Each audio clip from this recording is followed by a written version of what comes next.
The movie begins with our protagonist, Sarah, checking her body in the mirror and feeling insecure. She is obsessed with her dream of becoming a famous actress, but hasn't landed any promising opportunities. She currently works at a fast food restaurant to pay her bills. One evening, Sarah attends an important audition, but she has trouble remembering her lines. This results in a disappointing performance, and she is dismissed by the director. Disgusted with herself, Sarah retreats to the bathroom to vent her frustration. She then pulls her hair and starts screaming hysterically. Had she done that in the audition, she might have got the part. Surprisingly, the painful release manages to calm her down in an instant. Red flag. Later, while sipping tea and browsing her laptop, Sarah discovers an upcoming film titled The Silver Scream, which is looking for a lead actress. It is produced by a well-known company called Starry Eyes Pictures, so she applies right away. Afterward, when her roommate Tracy invites her to a party, Sarah reluctantly agrees to attend. At the gathering, she meets her friend Danny, who is an aspiring director. Then there's a girl named Erin, who appears to be jealous of Sarah. She humiliates her in front of everyone by claiming that she's bad at acting. Hearing this, Sarah is clearly upset, but she doesn't say anything in response. Soon, Sarah feels bored at the party and decides to leave. While she is outside, Danny approaches her and tries to apologize for Erin's behavior. Just then, she receives a message confirming her audition to The Silver Scream. This overjoys Sarah, and she quickly shares the news with her friends. While Tracy appears genuinely happy, Erin once again tries to humiliate her by making fun of the movie's name. She probably doesn't even understand that it's a pun. The scene then shifts to Sarah during the audition, where she struggles to remember her lines and begins stuttering. She attempts to read lines from the script, but the paper appears blank. She then notices blood dripping from her head, causing her to scream in terror. All of a sudden, she wakes up and realizes that it was just a nightmare. On the day of the audition, Sarah patiently waits for her turn among many girls. However, she gets scared when a girl who auditioned comes out of the room in tears. Sarah then walks into the audition room to find two people who seem cold and distant. She tries to introduce herself, but the casting director says there's no need and asks her to perform. Sarah starts reciting the lines and ends up giving a beautiful act, but despite her efforts, the casting director is unimpressed and asks her to leave, stating that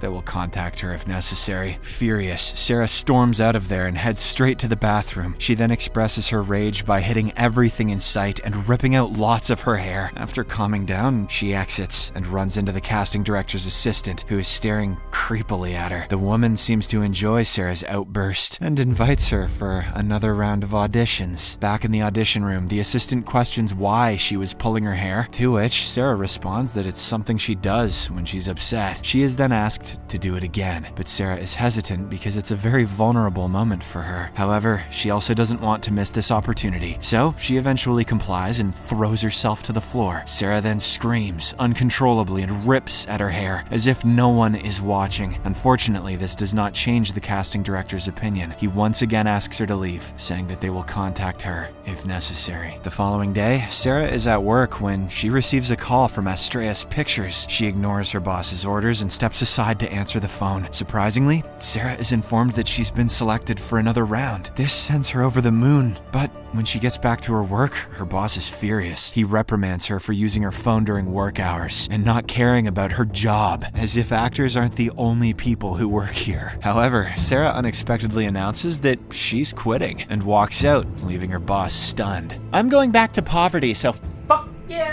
In the evening, Sarah arrives for her audition, where she is led to a dark room. The casting director then informs her that she has to do a nude photo shoot, which shocks her. Sarah protests, stating that she wasn't informed about this beforehand, but thinking about her dreams again, she reluctantly agrees to do it. She then nervously begins removing her clothes and poses for the photo shoot. Sarah is hesitant at first, but the director asks her to completely let herself go. With this encouragement, she begins to pose freely and enters an ecstatic state while laughing and having fun. Following the photo shoot, the assistant compliments her and states that she's exactly what they need. Sarah then notices a pentagram-shaped locket around the lady's neck. In the evening, she receives a call from Starry Eyes Pictures, informing her that the movie producer wishes to meet her. This makes her overjoyed, and she begins to get ready. Sarah puts on makeup and dresses up in a stunning red dress. While she is leaving, her friends are taken aback and compliment her on how beautiful she is. Sarah informs them of her meeting with the producer and hopes that that she will be chosen. As usual, Erin comments that she looks a bit overdressed, but Sarah ignores her and walks away. Upon her arrival at the location, Sarah is taken to a big studio. She finally meets the producer, who turns out to be an old man. He kisses her hand and praises her beauty. "Look at the gams on you!"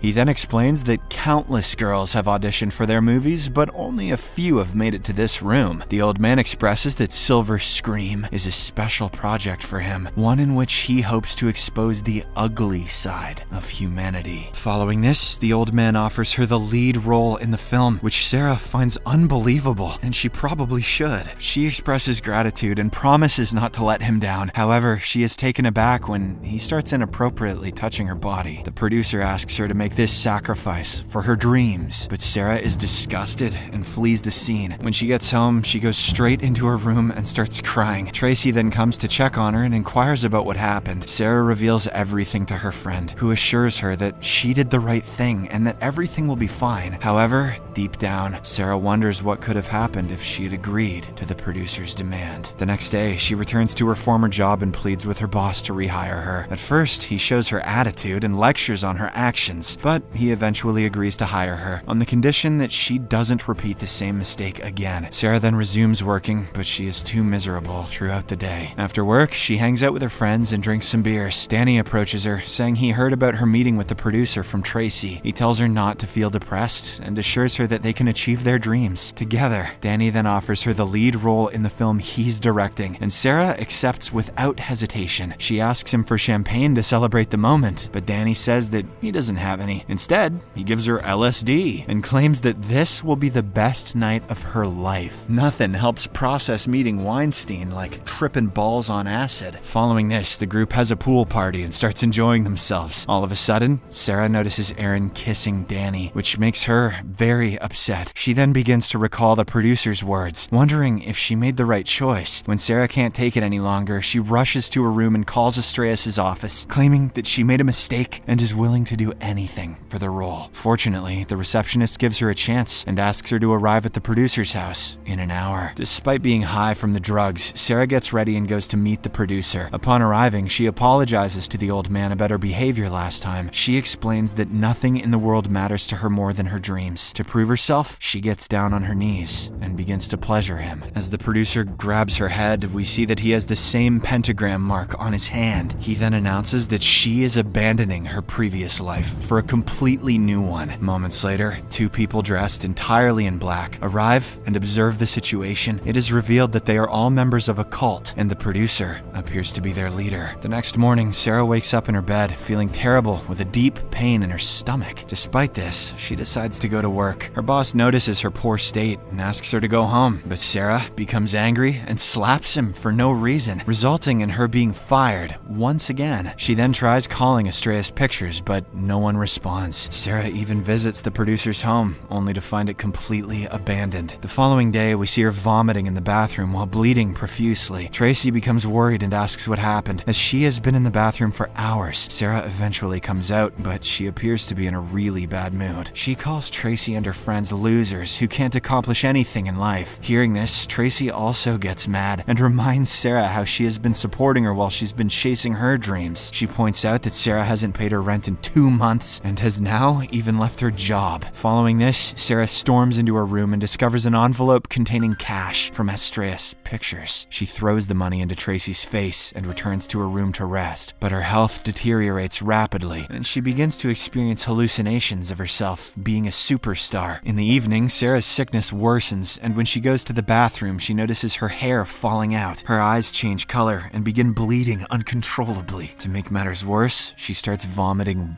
worms. Ron Weasley's wand must have backfired again. Sarah then tries to call for help by crawling across the floor of her home. Suddenly, she receives a call from the producer. Sarah screams that she is dying and needs his help, but the producer reveals that she's experiencing a transition where she must die to be reborn and attain everything she's ever wanted. In the next scene, Sarah heads to meet her friends and sees Danny and Erin having fun in his van. Erin then goes inside the house to use the bathroom and she follows her. Shortly after, Sarah confronts her in the dark kitchen and begins arguing with her for all of the humiliation she's endured over the years. While they are at it, Erin turns on the light and is shocked to see Sarah's terrible condition condition. She suggests going to the hospital, but Sarah suddenly attacks her and slashes her face with a knife. She then stabs her multiple times in the stomach and leaves. After this, Sarah grabs a dumbbell and enters a bedroom where one of Erin's friends is sleeping. She barbarically strikes her with the dumbbell until her face is completely disfigured. After the girl is dead, Sarah comes across a guy who turns out to have witnessed everything. The guy tries to run away, but Sarah catches up to him and fatally stabs him in the back. Then she turns her attention to Erin, who is still alive and trying to flee. Sarah suffocates her by covering her face with a plastic bag until she eventually dies. Moments later, Danny comes out of his van and notices Sarah sitting alone outside. He is concerned for her because she has been behaving strangely over the past few days. He assures her that if she is going through anything, her friends are here to support her. Unless, of course, you killed them, but you wouldn't do that, right? Sarah responds by saying they are not her friends, and then brutally stabs him. She further claims that she's willing to do anything to be a star, before eventually finishing him off. Since her mission is now complete, a group of people dressed in hoods emerge from the bushes. "We've been waiting here." They carry Sarah to a location where they bury her alive and mark her grave with a pentagram symbol using lights. Many wealthy-looking people, including the producer, surround her, and they perform a ritual on her. Sarah is seen underground inside a bloodied membrane, as if she is about to be born. The cult members then continue to chant, "Hail Australis!" until dawn breaks. The following morning, a hand emerges from the ground, indicating Sarah's rebirth. She comes out from where she was buried, appearing completely different. Though she no longer has any hair, her body is completely healed and perfect. She then discovers that a gift has been left for her, with a note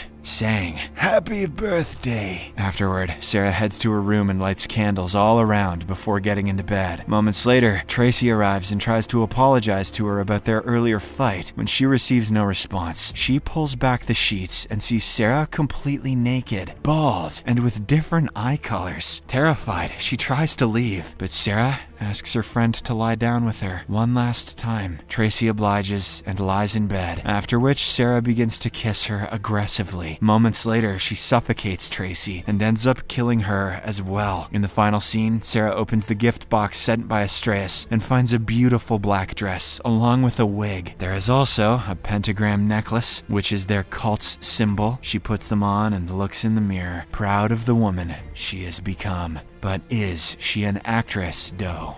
Subscribe for more.